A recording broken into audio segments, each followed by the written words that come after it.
कि शादी हो गई, वो स्त्री जब अपने हाथ में सिंदूरा लेती है, स्त्री कभी भी सिंदूर जब लगाती है तो सिंदूर की डब्बी को कहीं रखकर नहीं लगाती, हमेशा याद रखती।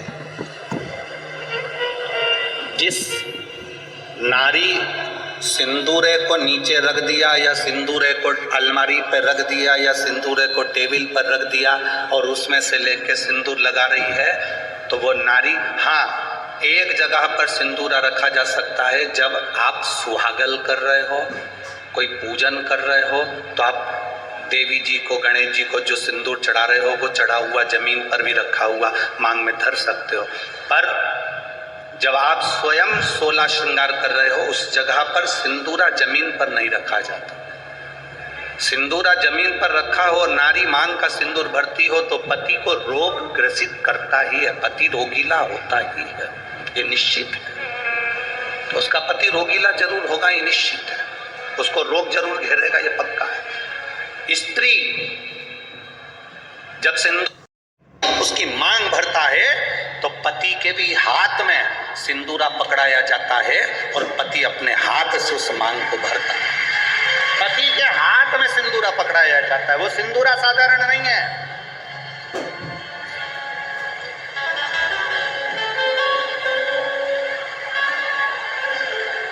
आप में से कोई ऐसी आलसन हो सकती हैं, कोई ना कोई ऐसे आलसी हो सकते हैं कि ड्रॉज खोली, उसमें रखा था, उसी में से निकाल के और भर ली और उसी में रख दिया। ऐसी कहीं की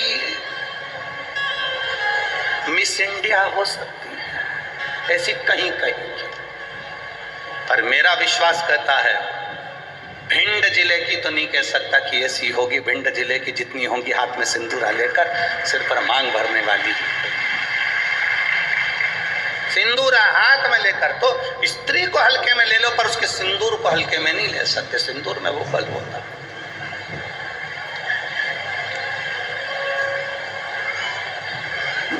एक कौन सा राक्षस है जिसका संहार, वो कौन सा राक्षस है जिसका संहार एक स्त्री ने मांग के सिंदूर से अपने दूसरे प्रतिबिंब को प्रकट कर कर मारा था? वो कौन सा राक्षस है?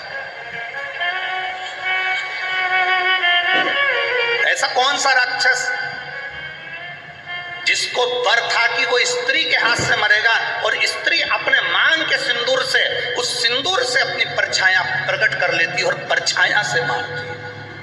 वो एक ही राक्षस था, मुल्कासुर। कौन सा राक्षस? मुल्कासुर। उसको माता जानकी जी ने मारा था, लंका में जाकर मारा था, लंका के दरवाजे पर। कौन था मुल्कासुर? कुंभकर्ण की पत्नी का पुत्र, कुंभकर्ण का बेटा।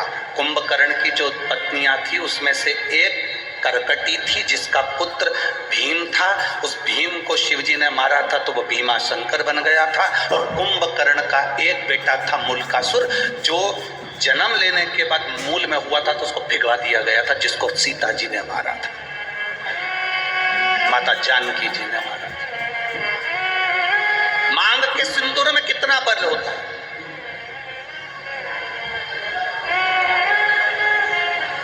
मांग के सिंदूर में कितनी तेजता होती है, कितना बल होता है, ये स्त्री जाने। स्त्री आज के जमाने में तो ऐसी पेंसिल आ जाती है, वह पेंसिल से ऐसी लाइन खींच लेती है और पेंसिल से लाइन खींचा और काम खत्म, बस।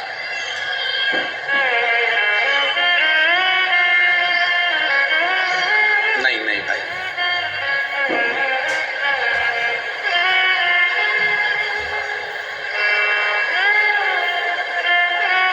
आप में से आप लोगों ने देखा कि नहीं देखा, बड़े बड़े घर के लोग भले मांग भरने में संकोच करें, सिंदूर लगाने में संकोच करें,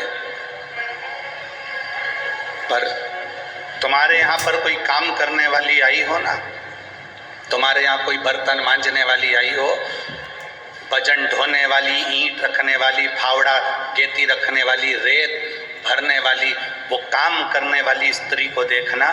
एक पैसे वाले के यहाँ की नारी भले मांग भरने में संकोच कर सकती है, पर एक गरीब स्त्री कभी मांग भरने में संकोच नहीं करती, वो मांग भर कर चलती।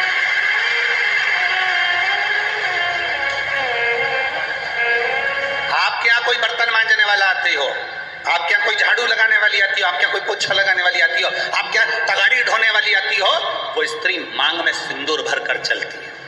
बोलो जी आप लोगों ने देखा है कि नहीं देखा? ईमानदारी से बोलना। कथा ऐसे नहीं चलती कि महाराज ने बोल दिया तुमने स्वीकार कर लिया। तुम तो दिल से बोलो कि तुमने देखा कि नहीं देखा। भजन ढोने वाली मांग में सिंदूर भर लेगी और मांग में सिंदूर भरकर भजन ढोलेगी। किसी उस स्त्री से पूछना कि मांग में तो सिंदूर भर लेती है, भले तू कैसी भी दिखे पर तेरी मांग खाली नहीं रहती है, उसका कारण क्या है? तो वो स्त्री कहती है कि मैं कितना भी बोझा ढोलूं, मेरा पति मेरे साथ में भजन ढोने में साथ रहता है। मांग के सिंदूर में वो बल होता है महाराज। वो सिंदूर जो सीता जी अपनी मांग में भर रही, वो सिंदूर आज तक ददरुआ धाम सरकार श्री हनुमान जी महाराज के तन पर तुम्हें लगा हुआ दिखता है। उस सिंदूर में कितना बल होगा, उस सिंदूर में कितना आनंद होगा, वो सिंदूर क्या साधारण होगा?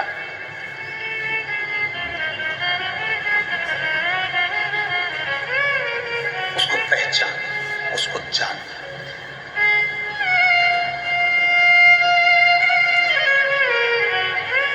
जरा विचार करिएगा, स्मरण में लाइएगा। वो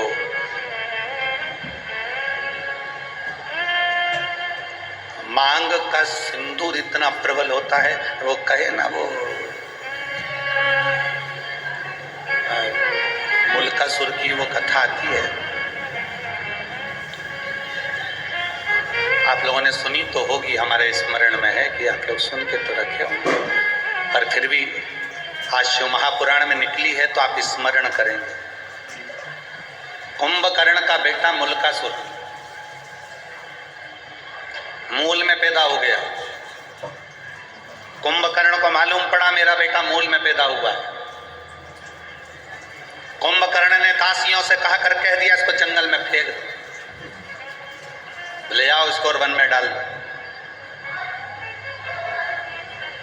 ले जाओ इसको जंगल में फेंको। अब उस बच्चे को ले जाकर जंगल में फेंक दिया। मूल में हुआ था, जंगल में फेंका। जंगल में फेंका, एक मधुमक्खी ने उस बच्चे को देख लिया।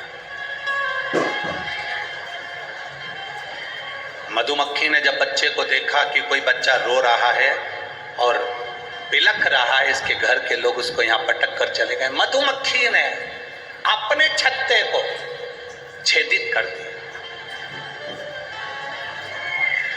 मधुमक्खी अपने छत्ते को बनाती है, कभी छत्ते को छेदित नहीं करती कि उसमें से शहद नीचे गिरे।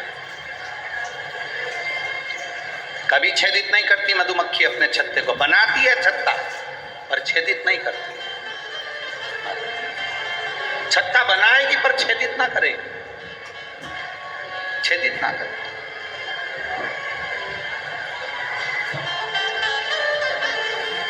मधुमक्खी ने अपने छत्ते को छेदित कर दिया, शहद नीचे टपकने लगा।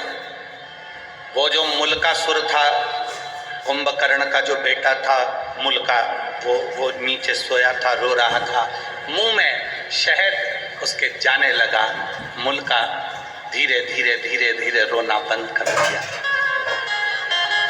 दूसरी मधुमक्खी आ गई, तीसरी मधुमक्खी आ गई। बहुत सारी मधुमक्खियों ने उस बालक को पाल पोस कर बड़ा करा और उसका नाम मुल्का, कुंभकर्ण का बेटा है।